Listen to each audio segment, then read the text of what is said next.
और उद्धव जी दिखते कैसे हैं तो बता दूं, उद्धव जी कृष्ण जैसे ही दिखते हैं, कोई अंतर नहीं। बस अंतर ये है कि भगवान प्रेम को सबसे ऊंचा मानते हैं और जो उद्धव जी है वो ज्ञान को सबसे ऊंचा मानते हैं, प्रेम को मानते ही नहीं।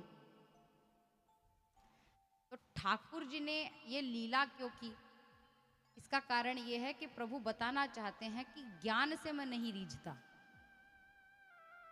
ज्ञानी मुझे नहीं चाहिए, मुझे कौन चाहिए? प्रेमी।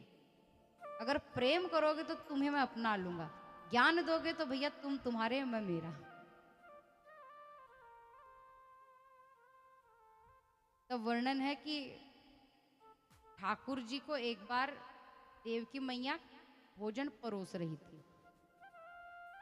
तो गोरस की बनी हुई मिठाई ठाकुर जी की थाली के अंदर जैसे ही आई, उसे देखकर वो रोने लगे, भावुक हो गए। तो थाली को छोड़ दिया, भोजन किया ही नहीं और उठकर चल दिए, दौड़ कर गए कक्ष में और तकिए को हाथ में लेकर मुंह में दबाकर जोर जोर से रो रहे हैं। उद्धव जी और मैया सोचे इसको क्या हो गया, तो उद्धव जी पीछे पीछे गए, बोले कि प्रभु आपको हुआ क्या है? आप तो माया से परे हैं, आप पाप से परे, आप पुण्य से परे, प्रभु आप रो रहे हैं? प्रभु आप भूल गए आपका अवतार क्यों हुआ है? अब भगवान के कमरे में एक बड़ी खिड़की है, उस खिड़की से यमुना नदी के परली पार जो तट है उसको निहार रहे हैं। उद्धव जी बोल रहे क्या कर रहे हैं आप? भगवान बोले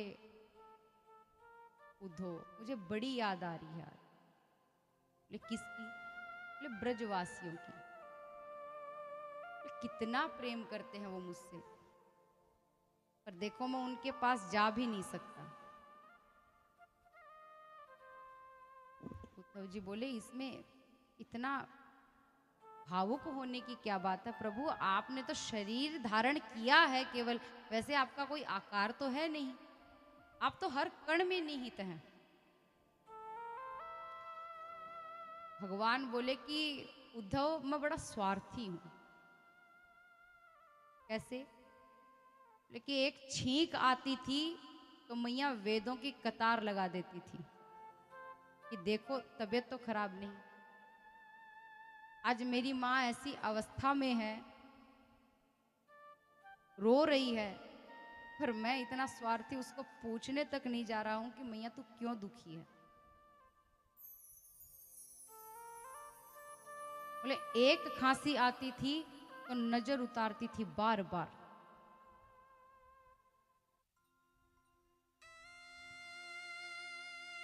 उद्धव जी कहते हैं प्रभु आप फालतू में भावुक हो रहे हैं, आप भूल गए ये माया है सब कुछ, आप छोड़िए इन बातों को।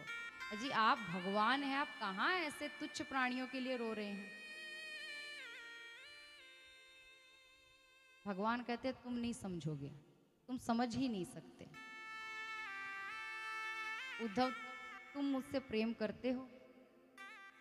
उद्धव जी बोले प्रभु कोई पूछने की बात है? तो मेरा एक काम करो, मेरा संदेश लेकर जाओ। ठीक है, चला तो जाऊंगा लेकिन रुकूंगा नहीं ज्यादा, 1-2 घंटे रुकूंगा और आ जाऊंगा। ठीक है, गए।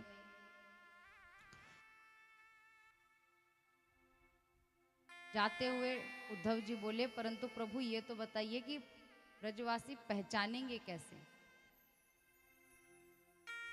तो ठाकुर जी ने अपना एक पटका उतार कर उद्धव जी को दे दिया, बोले कि ये उन्हें दिखा देना और बोल देना कि ये रही कृष्ण की निशानी। ठीक है, आए। अब देखिए ग्वालों का क्या भाव है, भरी धूप में झाड़ियों में छिपकर बैठे रहते हैं रोज, कोई काम नहीं करते, कोई धंधा नहीं, सब कुछ छोड़ दिया ठाकुर जी के जाने के बाद।